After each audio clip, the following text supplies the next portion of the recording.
అందరికీ నమస్తే అండి. Good morning. ఈనాడు, ఆంధ్రజ్యోతి, సాక్షి 3 పత్రికల్లో వచ్చిన వార్తలు, వాటిలో వాస్తవాలు మనం ఈరోజు స్క్రీన్ కానీ ల్యాప్టాప్ కానీ అందుబాటులో లేదు కాబట్టి వేరే మొబైల్లో న్యూస్ పేపర్ నేను వేరే మొబైల్లో ఓపెన్ చేశాను. సో వేరే మొబైల్లో ఓపెన్ చేసింది నేను చదివి చెప్తాను. సో మనకి ప్రస్తుతానికి అందుబాటులో లేదు, అందుకని ఈ ఒక్కరోజుకి. రేపు రిజల్ట్స్ రోజు కాబట్టి రేపంతా స్టూడియోలోనే ఉంటాను. రేపు మన సబ్స్క్రైబర్స్ చాలామంది ఏమన్నారంటే, యాక్చువల్ నేను డిబేట్స్ పెట్టడానికి మన ఛానల్లో డిబేట్కి రావడానికి చాలామంది రెడీగా ఉన్నారు. చాలామంది ఈవెన్ వైసీపీ నుంచి కానీ టీడీపీ నుంచి కానీ, అలాగే కొంతమంది ఆస్ట్రాలజర్లు, అలాగే కొంతమంది అనలిస్టులు, చాలా పెద్ద పెద్ద అనలిస్టులు మన ఛానల్లో డిబేట్లు రావడానికి ఇంటర్వ్యూలకి రెడీగా ఉన్నారు. కానీ నాకే ఇంట్రెస్ట్ లేదు. అంటే అన్ని ఛానల్లో డిబేట్లు చేస్తాయి, అన్ని ఛానల్లో ఇంటర్వ్యూలు చేస్తాయి. నేను నాకున్న సబ్జెక్ట్ కొద్దీ, నాకున్న పరిజ్ఞానం కొద్దీ, సబ్స్క్రైబర్స్ ఆలోచనల మేరకు సొంతంగా అనలైజ్ చేస్తున్నా. సో నేను మొన్న అడిగితే మన సబ్స్క్రైబర్స్ కూడా అదే చెప్పారు, మీరు చెప్పండి చాలు, డిబేట్లు అవి వద్దన్నారు. సో అందుకే రేపు ప్రతి అరగంటకి ఒక అప్డేట్ పోస్ట్ చేస్తాను, రిజల్ట్స్కి సంబంధించి అనాలిసిస్ అదంతా కూడా. ఇక ఈనాడులో బ్యానర్ వార్త చూసుకుంటే, తుపాకీ పెట్టి బెదిరించారు. ఎవరిని తెలుసా? ఎవరు అనుకుంటున్నారు? పోలీసులు తుపాకీ పెట్టి బెదిరించారంట ఒక వ్యక్తిని. జగన్పై గులకరాయి విసిరినట్టు ఒప్పుకోవాలని నాపై ఒత్తిడి తెచ్చారు, లేకపోతే మా అమ్మా నాన్నలను చంపేస్తామన్నారు. అక్కడ నేను లేనని చెప్పినా పట్టించుకోలేదు. ఇది వార్త. నేరాన్ని నాపై వేసుకుంటే 2 లక్షలు ఇస్తామన్నారు. 2 రోజులు జైల్లో ఉండి బయటకు వచ్చేస్తామని చెప్పారు. అందుకు ఒప్పుకోకపోవడంతో చంపేస్తామని భయపెట్టారు. చేయని నేరానికి నన్ను బలి చేశారు. మీడియాతో మాట్లాడుతూ కన్నీటి పర్యంతమైన గులకరాయి కేసు నిందితుడు సతీష్ నెల్లూరు కేంద్ర కారాగారం నుంచి బెయిల్పై విడుదల. చూసారా? సతీష్ అనే వ్యక్తి చేయని నేరానికి అతనికి తుపాకీ పెట్టి బెదిరించి 2 లక్షలు ఇస్తాము నువ్వు నేరం ఒప్పుకుంటే అని చెప్పి, లేకపోతే నీ తల్లిదండ్రులను చంపేస్తామని చెప్పి హెరాస్ చేశారంట. చేయని నేరానికి అతన్ని జైల్లో పెట్టారంట. ఇంక అంతకన్నా బాధితుడు నేరుగా తన వాయిస్ ఓపెన్గా చెప్తుంటే ఇంక అంతకన్నా దారుణం ఉంటుందా? ఎవరో కావాలని సమ్ డ్రామా ఆడారు. సో ఆ డ్రామాలో ఎవరినో ఒకరిని బుక్ చేయాలి, ఎవరినో ఒకరిని బలి చేయాలి. కాబట్టి ఆ కోడికత్తి కేసులో జానపల్లి శ్రీనివాస్ని ఎలా బలి చేశారో ఇక్కడ కూడా ఈ సతీష్ అనే వ్యక్తిని బలి చేయాలనుకున్నారేమో మేబీ. అదృష్టం కొద్దీ ఆ కోడికత్తి శ్రీనుకేమో బెయిల్ 5 ఏళ్ల వరకు రాల, ఇతనికి మాత్రం త్వరగానే వచ్చింది. ఒక రకంగా ఇతను అదృష్టం. ముఖ్యమంత్రి జగన్మోహన్ రెడ్డిపై గులకరాయి విసిరి హత్యాయత్నానికి పాల్పడింది నువ్వేనని ఒప్పుకో, లేకపోతే చంపేస్తాం అంటూ పోలీసులు తన తలపైన తుపాకీ పెట్టి బెదిరించారని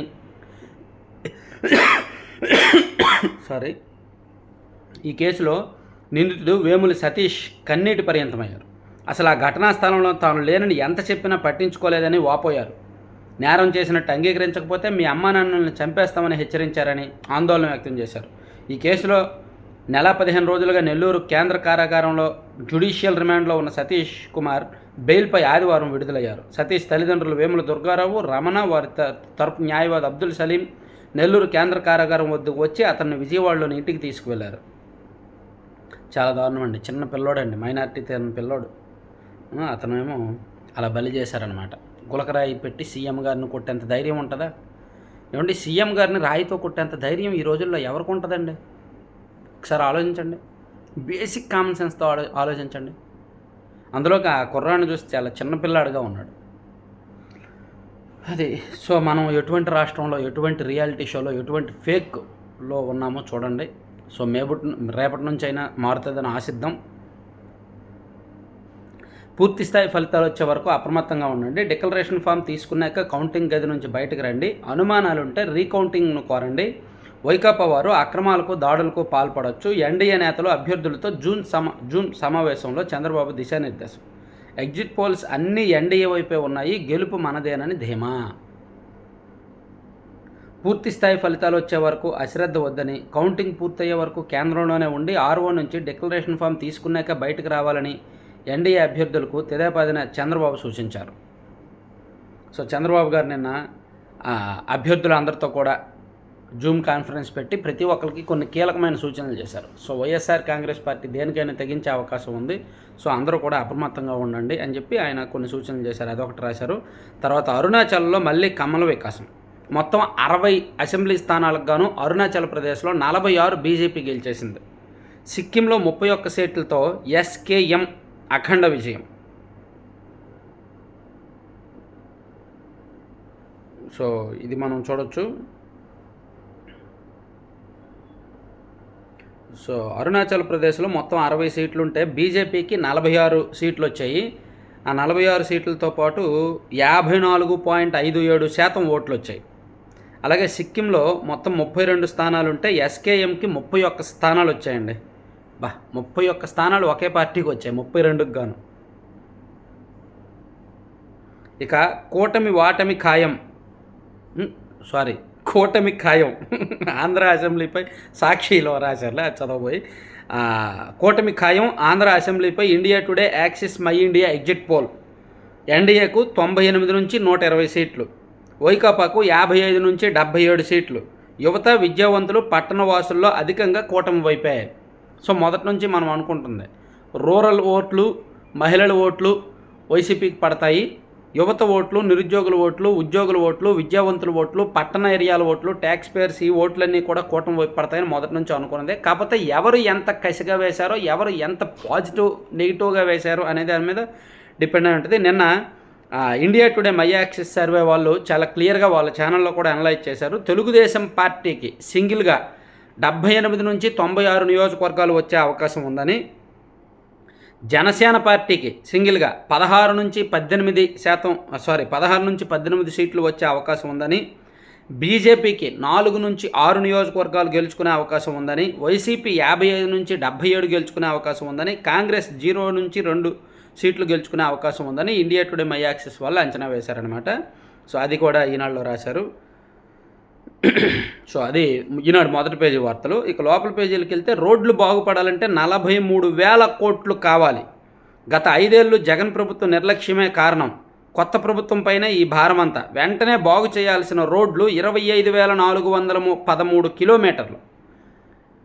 వర్షాకాలం వచ్చింది, ఖచ్చితంగా రోడ్లు రిపేర్లు చేయాలి. లేకపోతే వర్షాకాలం తర్వాత చాలా దారుణంగా ఉంటాయి, చాలా ప్రమాదాలు జరుగుతాయి. అర్జెంటుగా కొత్త ప్రభుత్వం వచ్చిన వెంటనే కనీసం ఒక 10,000 కోట్లైనా సరే ఆర్ఎండ్బికి ఇచ్చి, జిల్లాల వారీగా ఒక్కో జిల్లాకు కనీసం ఒక 500 కోట్లైనా సరే, ఒక్కో జిల్లాకు ఒక 500 కోట్లు 300 కోట్లు అయినా ఇచ్చి ఆర్ఎండ్బి రోడ్లు కనుక రిపేర్లు చేయకపోతే వర్షాకాలంలో చాలా దారుణాలు ఉంటాయి, చాలా ప్రమాదాలు ఉంటాయి.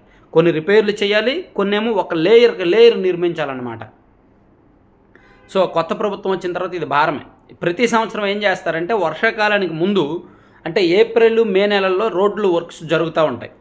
కానీ ఈ సంవత్సరం అంతా ఎలక్షన్ హడావుడిలో ఉన్నారు కాబట్టి చేయలేదు. అఫ్కోర్స్ గతంలో అంతకుముందు చేసింది ఏమీ లేదులే, అది వేరే విషయం.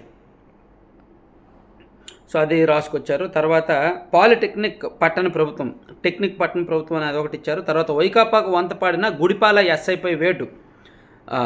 పోలింగ్ రోజు ఏకపక్షంగా విధులు, 20 రోజుల తర్వాత చర్యలు. చిత్తూరు జిల్లా గుడిపాల ఎస్ఐ శ్రీనివాసరావు గారి మీద వేటు వేశారు, అదొకటి రాశారనమాట. సో పోలింగ్ ఎప్పుడో జరిగితే ఎప్పుడో వేటు వేశారు. ఇక కౌంటింగ్ కేంద్రాల్లో అవాంతరాలు కల్పిస్తే బయటకు పంపండి. లెక్కింపు సందర్భంగా ఉద్రిక్తతలు తలెత్తకుండా చర్యలు తీసుకోవాలి. పోస్టల్ బ్యాలెట్లపై లెక్కింపుపై ఈసీ మార్గదర్శకాలు పాటించాలి.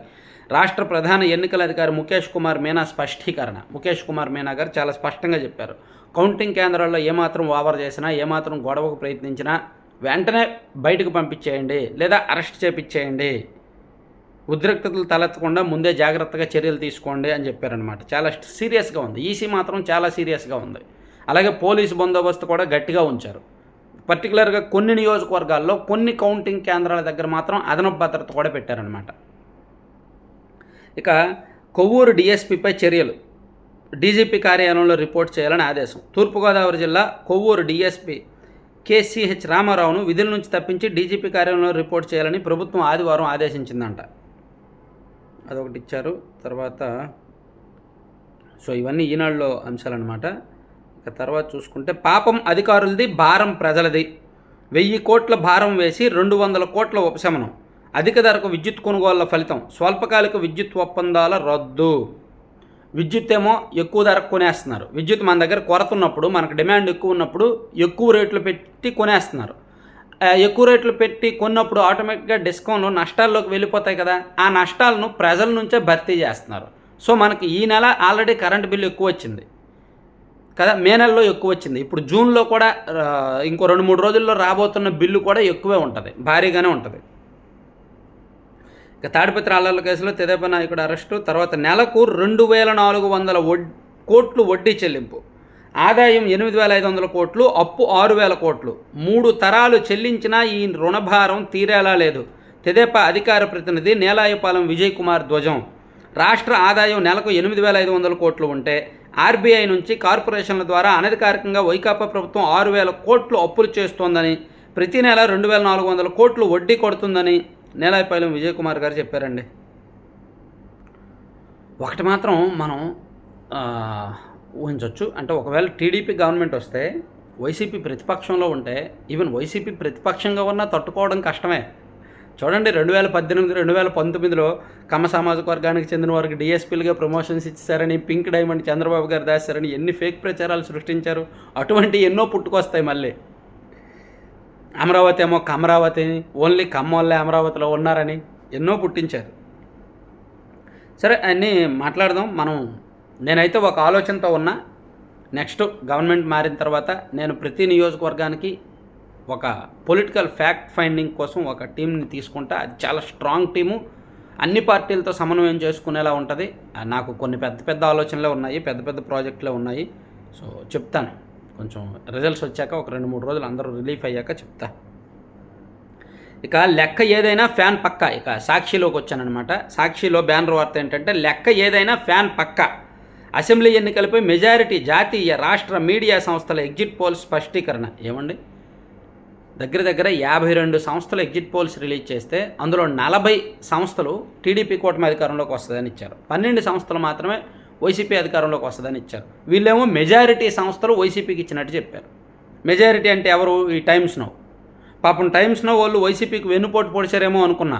ఎందుకంటే 2 సంవత్సరాల కిందటి నుంచి వైసీపీకి 24 లేదా 25 ఎంపీ సీట్లు, 24 లేదా 25 ఎంపీ సీట్లు అంటూ రాసుకుంటూ వచ్చారు టైమ్స్ నౌ వాళ్ళు. ఏంటి ఎలక్షన్ టైంలో ఈ ఎగ్జిట్ పోల్స్లో ఏమీ చెప్పలేదేంటి, ఏమైనా ఆ పార్టీకి వెన్నుపోటు పొడిచిందా టైమ్స్ నౌ అనుకున్నా. పేమెంట్ ఏమైనా తీసుకొని మోసం చేశారేమో అనుకున్నా, కానీ చెయ్యలేదు. నిన్న ఇచ్చారు, ఈరోజు వచ్చిందనమాట. టైమ్స్ నౌ ఈటీజీ ఎగ్జిట్ పోల్లో వైఎస్ఆర్సీపీ హవా, 51% ఓట్లతో 117, 125 అసెంబ్లీ సీట్లు కైవసం. అదనమాట.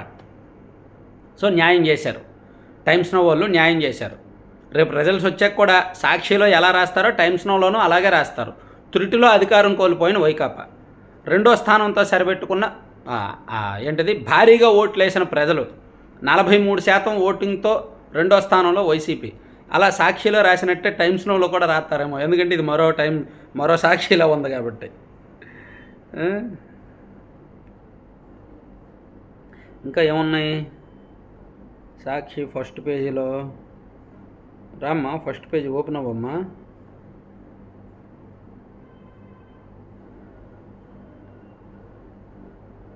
ఇంకా ఉన్నాయి, కొన్ని ఇంట్రెస్టింగ్ వార్తలు ఉన్నాయి, చూద్దాం. నైరుతి వచ్చేసింది. తర్వాత పోస్టల్ బ్యాలెట్ల మీద హైకోర్టు ఉత్తర్వులు కొట్టేయండి అని మనకి హైకోర్టు చెప్తే చాలదుగా, సుప్రీంకోర్టు కూడా చెప్పాలి. హైకోర్టు ఇటు కొడుతుంది, సుప్రీంకోర్టు దగ్గరికి వెళ్ళి ఇటు కూడా కొట్టించుకొని వచ్చేయడం మనకు ఫస్ట్ నుంచి అలవాటు. ఇప్పుడే కాదు, 2019లో అధికారం చేపట్టినప్పటి నుంచి అలవాటు. విద్యుత్ పీపీఎల సమీక్ష మీద హైకోర్టు వ్యతిరేక తీర్పిస్తే సుప్రీంకోర్టు వెళ్ళి కొట్టించుకున్నాం. నిమ్మగడ్డ రమేష్ కుమార్ గారి మీద అత్యవసర ఆర్డినెన్సులు, దొంగ ఆర్డినెన్సులు తీసుకొచ్చి ఆయన ఉద్యోగం నుంచి తీసేసి హైకోర్టు తప్పు పడితే సుప్రీంకోర్టుకి వెళ్ళి కొట్టించుకున్నాం.